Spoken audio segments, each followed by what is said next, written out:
Hey everyone, welcome back to Cool Stuff Etc. My name is Riley, and today we're doing another Hoobie 2.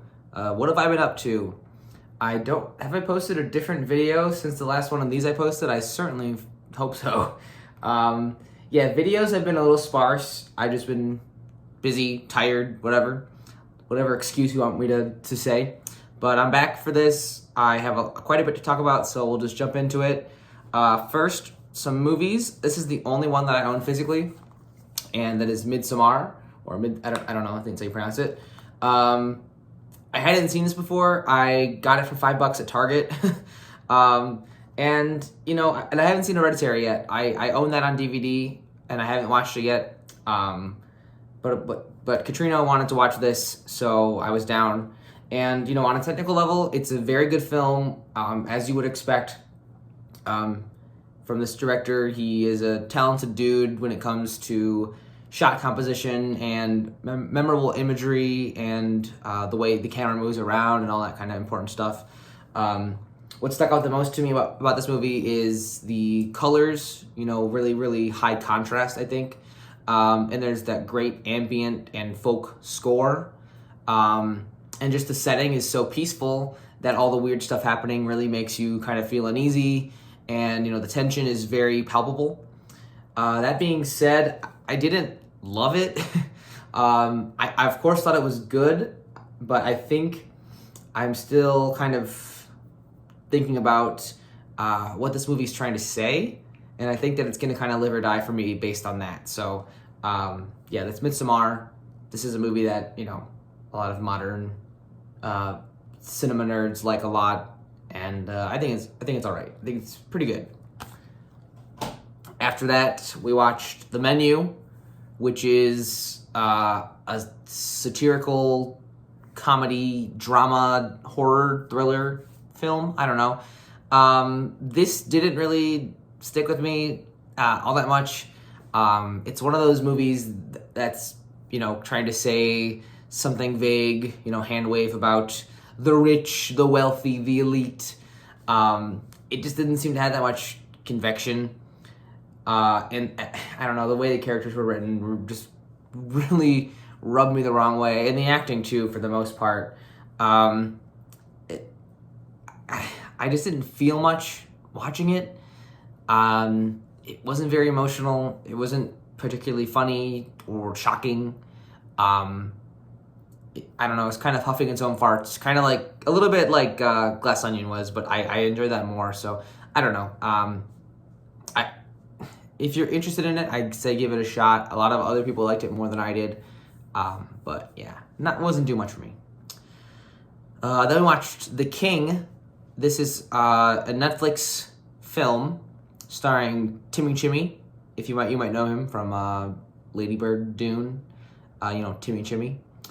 And it's very dramatic, seemingly historically accurate. I'm not a historian. I can't comment on that, but everything looked great in terms of the armor and the weaponry and the setting and the costumes. Everything looked awesome.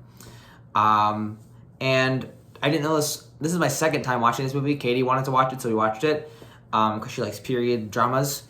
I didn't know this, but it's actually based on a series of plays by Shakespeare. It's called the Henriad, so it's he has King Henry V or whatever. I think this is the Timmy Chimmy plays King Henry IV, I believe.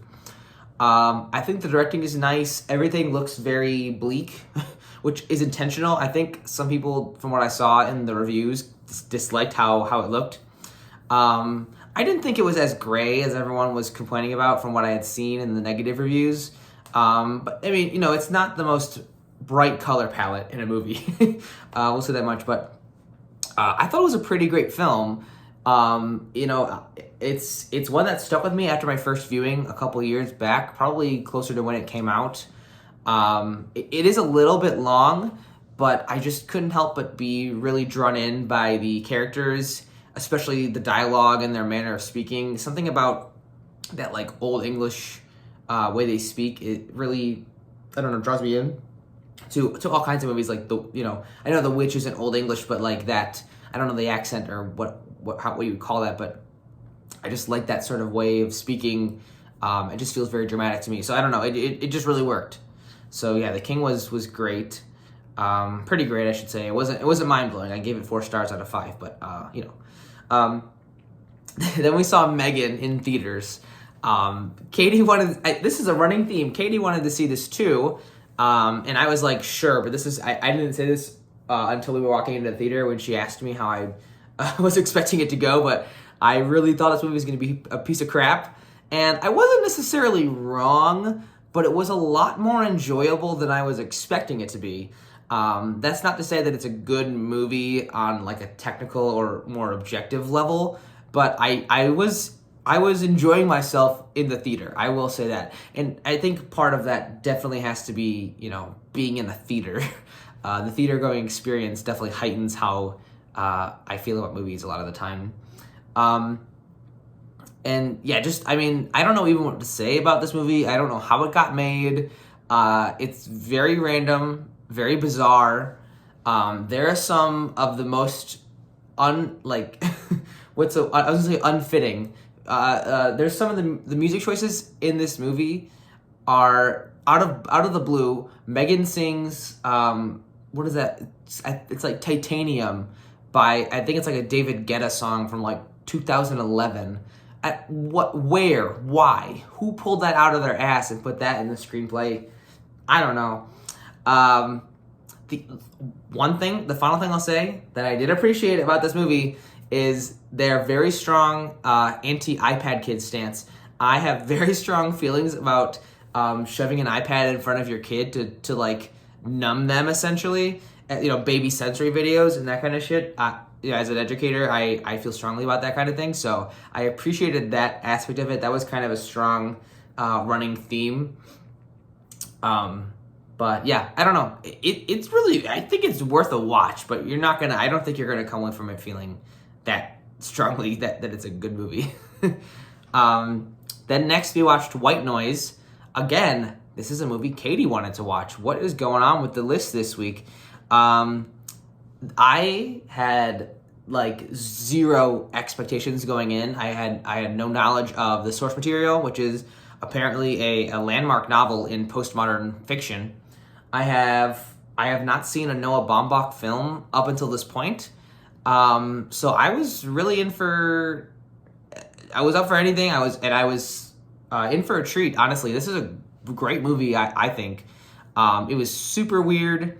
The events of the film are structured very strangely. It's like there's the normal life, and there's the big airborne toxic event, which is only like a third of the film, and then the last third is just like them coming to terms with like death, essentially, and a bunch of other stuff. I think the thing that's gonna put the most people off is the way that they speak. And from reading up on the Wikipedia page a little bit, I think the reason they chose to write in this way, and some lines they actually pulled right from the novel. But I think the novel, if I could be mistaken, the novel is written mostly in dialogue, so it kind of gives off a weird, odd vibe, and they wanted to kind of translate that to film, so that was their way of doing it, I think. And I think it works, but it is kind of off-putting at first, the way everyone kind of just like, I don't know, speaks their mind or what have you. I don't know. It is a satire as well. This is another satire that I watched, and it kind of just appears to be criticizing all different aspects of American culture, especially consumerism and what I'll call maybe American exceptionalism, but not kind of in the traditional sense, more so in the sense of like, this won't happen to me kind of a thing, which I guess is an exceptionalism in some sense. I think this is a very timely film. The original novel was written, I think, in the 60s, maybe the 80s, actually. I think that's probably the 80s. I'm dumb. In the 80s. But this movie really fits with like the quote-unquote post-COVID, reaction from the modern average American. So yeah, great movie. I recommend it if you are looking for something kind of strange and off-kilter. After that, we watched Mimic. This is the second film directed by Guillermo del Toro, very early in his career. It's kind of just a standard creature feature. He does, add his flair to it with Particularly the lighting stuck out to me. Very, very stark, dark shadows, and a lot of really deep blues when they're in the sewers. And the practical effects when they're used, there's a mixture of practical and CG. The creatures look great practically, and the CGI is very dated, which is understandable. It's an older film. I'm not going to fault it for that, but it's fairly straightforward story-wise. The premise is intriguing. I don't think they do enough with it, if I'm being honest, but it was enough to keep me entertained, I will say. So it was a pretty decent movie. All right, 2 more movies.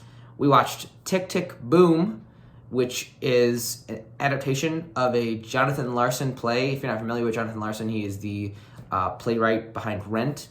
And apparently this is based on a play that he wrote about himself writing a play that he already had written in real life. And I did not know that going in. I thought this was just a biopic about him, but it is a biopic about him based on a autobiographical play that he wrote, if that makes sense. The music was great. Honestly, I'm a theater kid at heart. I'm sorry to say, I know I'm like a metalhead, but I fucking can't stop myself from feeling emotion when I listen to like all these different plays and stuff. So I'm sorry about that, but that's just the truth. But the story and the performances weren't any slouches either. I was thoroughly engaged in what was happening.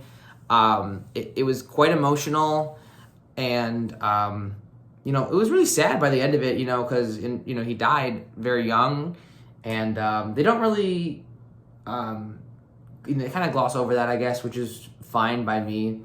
But it's also emotional because they're dealing with the AIDS crisis and how that was like catastrophically mismanaged. So purposefully mismanaged, I should say.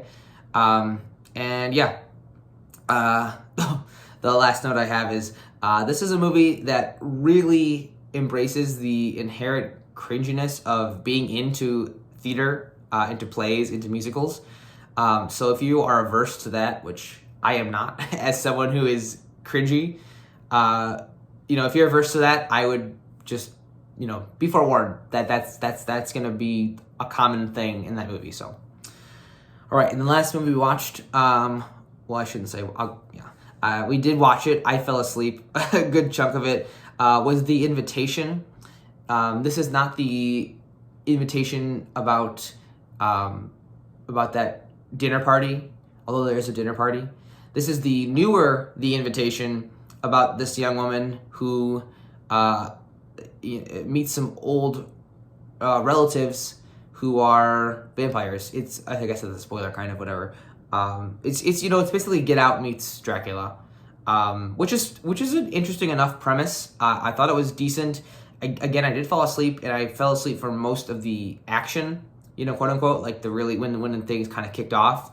So I was really awake for like all the exposition and stuff build up and all that kind of stuff, and I fell asleep for the good stuff, quote unquote. So take my opinion with a grain of salt. Maybe I'll rewatch it eventually, but I don't have plans to do that anytime soon. So. All right, moving on to the music. Only two non-metal and dungeon synth, I should say. First, we have, I'm gonna butcher this fucking pronunciation because it's French. L'Ami du Pupil by Owen. This is an indie folk album by the guy from American Football, Mike Kinsella. And Owen is a project of his that I like a lot more than American Football. Not that American Football is bad, but I don't know. Just the songwriting is different than that band, and kind of cozier, and the lyrics are a bit more engaging to me. So I just like this project a lot more.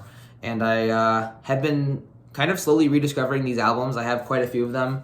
I haven't listened to them all. I've listened to all the ones on my shelf, but I haven't listened to all of Owen's albums. And this is actually a lot better than I had remembered it being. There's a lot of good songs on here. Specifically, Coffin Companions and Bad Blood are great. And I do like the last 2 songs kind of are kind of one song. They kind of flow into each other. Where Do I Begin flowing into Vivid Dreams. It's a good indie folk rock album. I think if you are looking for something that's kind of laid back, and has like a nice kind of cozy vibe, but also has a lot of cynicism and vitriol, honestly, in the lyrics. This is a good way to start, or good thing to listen to. I am fried after today. Work was insane. The other CD that I listened to was Lifted, or The Story Is in the Soil, Keep Your Ear to the Ground by Bright Eyes. This is again another kind of like indie folk album, although this is decidedly more stripped back and emotionally raw. A lot of experimentation with new sounds and ideas relative to some of the other Bright Eyes albums I've listened to, specifically I'm Wide Awake It's Morning. And this is an album that is slowly growing on me. There's a lot of great songs on here, but I would hesitate to listen to a lot of these songs outside of the album because they just, I don't know, they're not as engaging unless I'm listening to them, unless I'm listening to this front to back, basically. But there are several songs on here that I would listen to anytime. Method Acting, You Will, and Make War are highlights for sure. When you're going into this, there's some long songs on here. There's some very weird songs. There's some songs that are kind of outside of the purview of a lot of Bright Eyes music. I'm thinking of songs like Lover, I Don't Have to Love, which kind of has like I think what is that like Portishead genre, trip hop or whatever. It's kind of got a trip hop feel. I think that's what it's called, right? So yeah, this is a great album. It's really growing on me. I am intending to listen to it a lot more, and I think I'll only love it more and more from there. Okay, on to the metal. There's quite a few.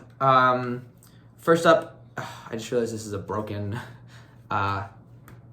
jewel case. Departure Chandelier, Antichrist Rise to Power.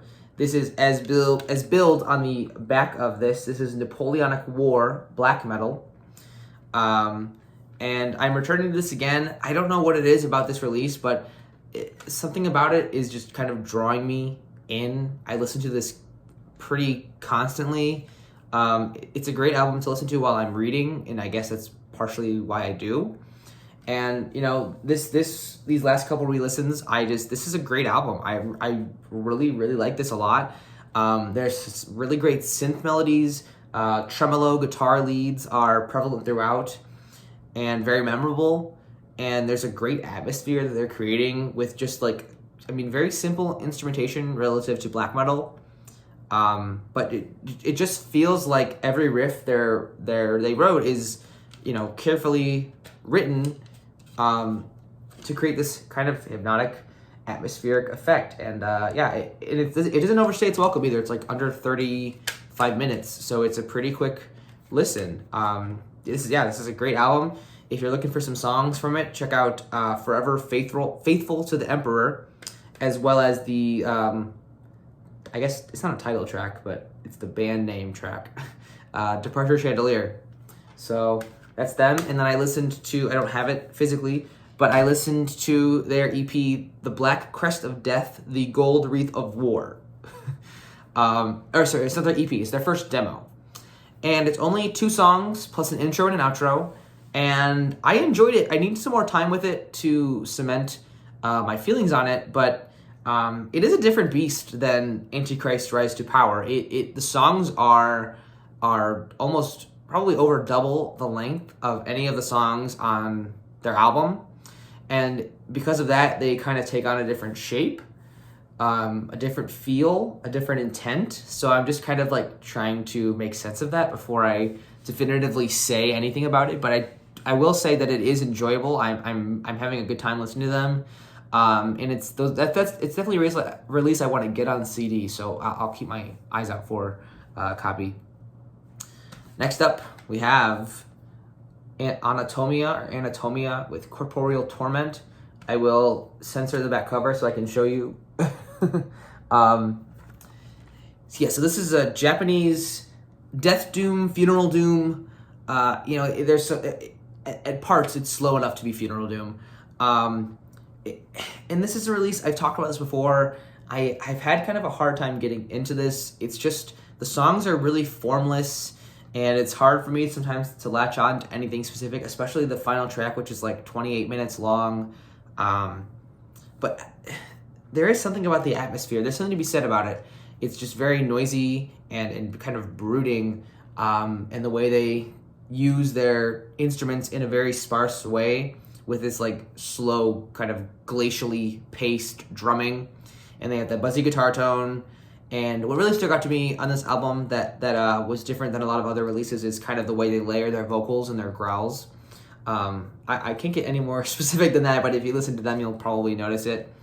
So this is an album I still need more time with it. I think I just need a couple more listens, maybe with my undivided attention, because again, I will admit I was reading while I was listening to it, but maybe a couple listens in the car will do me some good. So that's Corporeal Torment by Anatomia.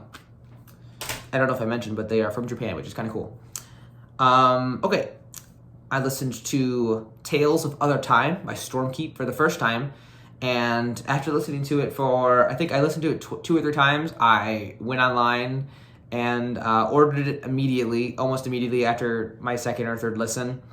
And so it's coming. I should say that I kind of went overboard on that order. I was intending just to buy that Stormkeep album, and I ended up spending like over $120 on like a bunch of other stuff. So I'll probably do like a quote unquote like unboxing or like mail day or whatever, because I got some pretty cool stuff, to be honest. So, but this is like old school melodic black metal with modern production and modern songwriting sensibilities. I know some members from Blood Incantation are in the mix, so I'm not gonna, that's immediately like I'm in. And this is, black metal with tasteful fantasy elements, some fantasy kind of dungeon synthy interludes and preludes. And yeah, I mean, this is just totally up my alley. I really have grown attached to this release, and I feel like it's something that could very, very quickly become one of my favorite black metal releases. So yeah, that's Tales of Other Time by Stormkeep. I also listened to Pale Swordsman by, I can't pronounce the name of this band, Kekit Arak. I believe, what are they? I'm looking it up. Oh, fuck you, I'm looking it up. I don't care, I'm not cutting this out. Okay. Metal Archives, let's see. Ukrainian, they're Ukrainian. Okay, they're a Ukrainian black metal ambient project. There's 10 songs on here, I believe, and 5 are black metal and 5 are like ambient or piano interludes or what have you.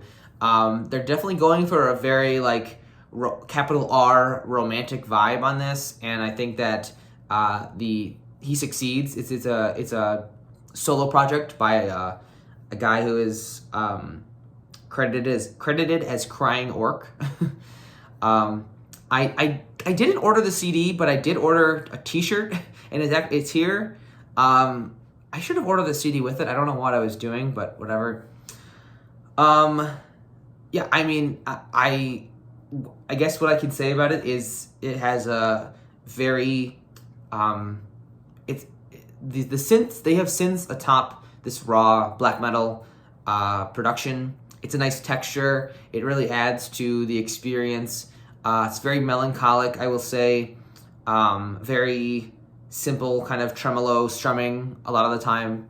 But it's really, really good. I know some people were kind of shitting on it a little bit, which is fine. I know it's not like a release that a lot of black metal purists are going to enjoy, but that's fine. I don't care about their opinions. So if you're looking for tracks to listen to, The Night Descends is a great black metal song, and Swordsman is the final song on the album, and it's a piano ballad with some clean vocals, and it's just a very somber, again, capital R, romantic kind of release. So check it out if you haven't already. A lot of black metal this week. I listened to the band Ash Borer and their second album, Cold of Ages. I appreciate what they're going for. I appreciate the technical ability involved in writing music like this, and as well as the intention, of course. But it's just not. It's not what I look for in atmospheric black metal. It's a bit. I don't know. I guess if I had to say something against it, it's a bit formulaic for me, at least at this point in my understanding of it. And I don't know. It's just not something I will turn to. I gave it a couple listens, and nothing. I don't know. Nothing really stuck out to me.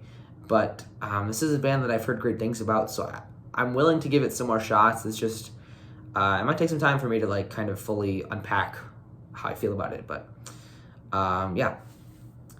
And then the last album that I listened to this week is one that I do own on physical media, and that is Black Cascade by Wolves in the Throne Room.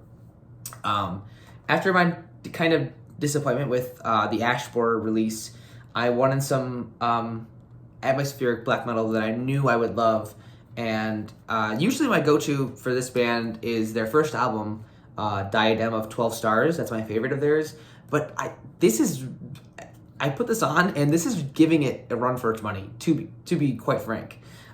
This is amazing atmospheric black metal from the Oregon area. I know there's like a kind of genre tag like Cascadian black metal. I'm not too sure how I feel about that, but this is a great, extremely talented band. There's only 4 songs on this release, and they range from like 10 to 14 or 15 minutes. But they're all excellent. They're all amazing. This is undoubtedly one of my favorite black metal bands, period. And I don't know, after this last listen, I think I listened to it 2 or 3 times actually. It stuck out to me that much. This might be probably top 5 black metal albums for me. This is just too good. If you need any proof, listen to the song Harmonic Trance. I mean, any of them are great, but Harmonic Trance is probably my favorite. Wander Above the Sea of Fog is great, and Crystal Ammunition, the final track, is also really good. I think Ex Cathedra is still good, but it's not to me as good as the other songs, but it's still great. So that's Black Cascade by Wolves in the Throne. I should show you the inside of this kind of gatefoldy digipack that I have. Yeah. So there's that. Okay, on to the Dungeon Synth. The first one I wrote down, I actually have in the mail, so I'm going to skip that one and just go to Sires of Old by Redhorn Gate. This they list their genre as dwarven synth on Bandcamp, and it's very tastefully, simply done. Good melancholic melodies, and good old-fashioned dungeon synth feel. What's more to say? It's definitely fantasy, as you would expect with the dwarven synth tag.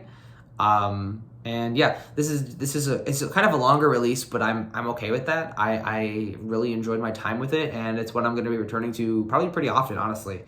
I really liked it. I wish I could get it on physical. Hopefully they'll reissue it, but all of their cassette copies were out. So next up we have Winter Spring by Velestraz. I'm not sure how to pronounce it, but it is like a World of Warcraft thing. So, as you would expect from the title, this is a very calm, very wintry release put out by, as you can see, Ancient Metal Records, who are a label that I really trust when it comes to dungeon synth. The kind of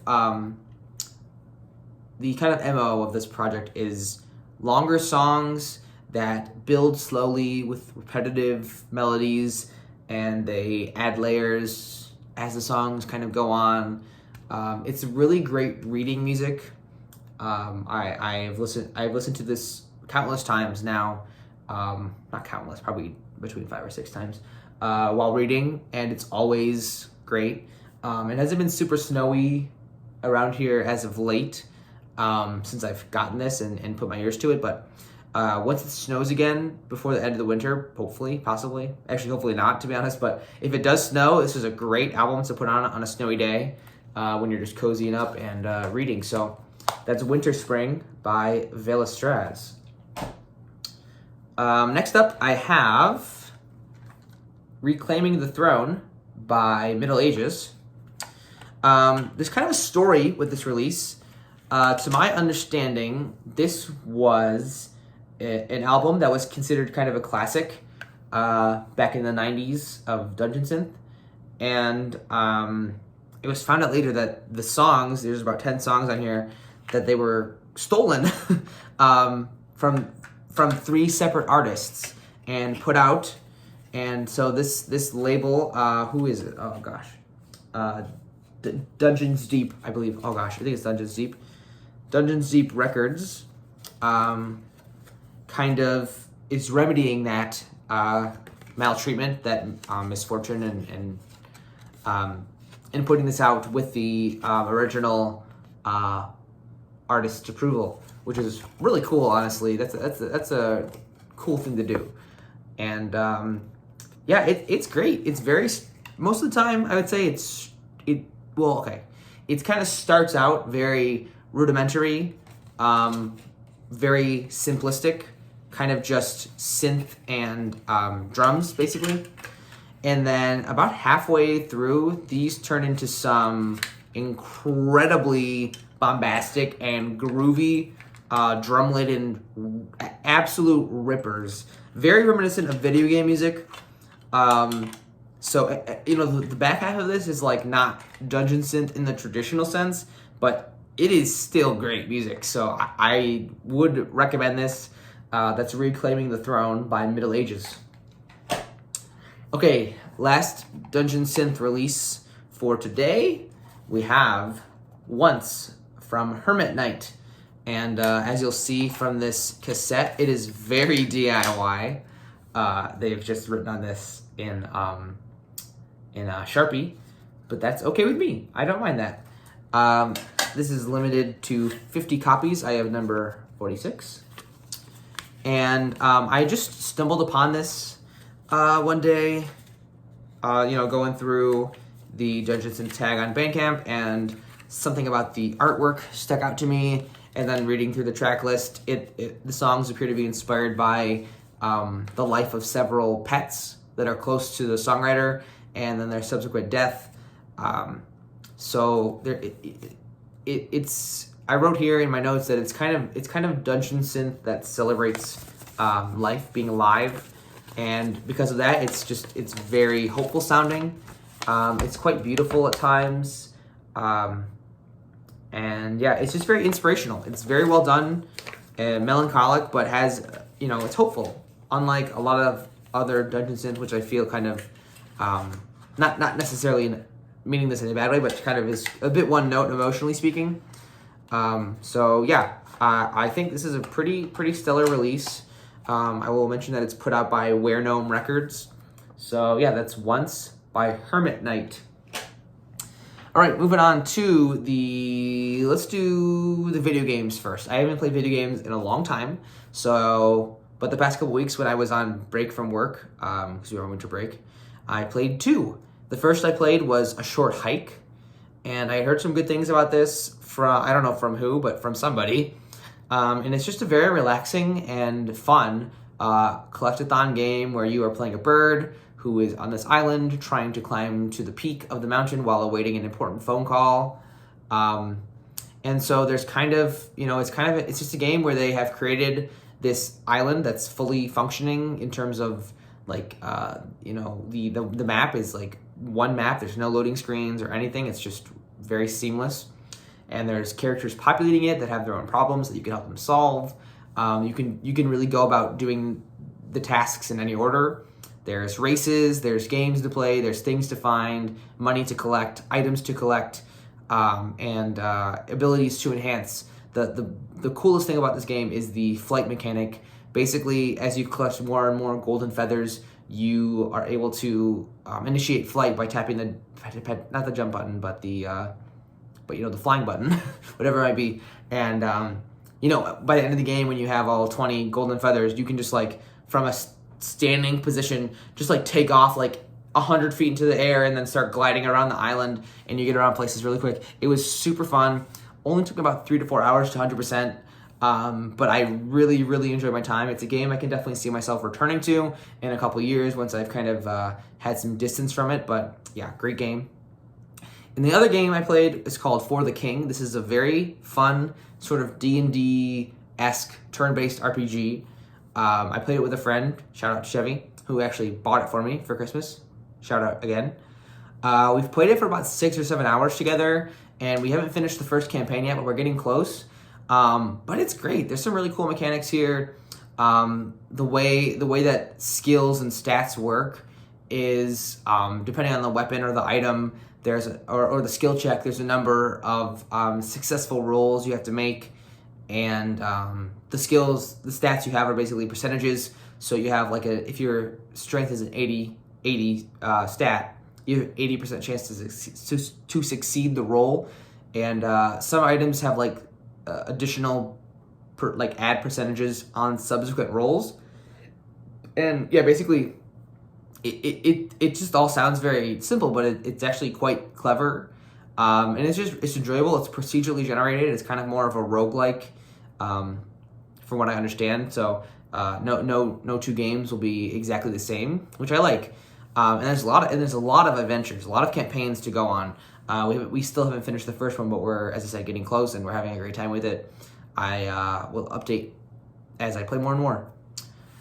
Okay, and then we'll do some board games before we get into the books to finish it off. I had some coworkers over. I'm kind of trying to indoctrinate them into board gaming. So I had some coworkers over, and we played 2 games. The first we played is a classic, Carcassonne. If you're not familiar with this is a tile-laying game, as the back of the box says. You place a tile, place some people, score some points.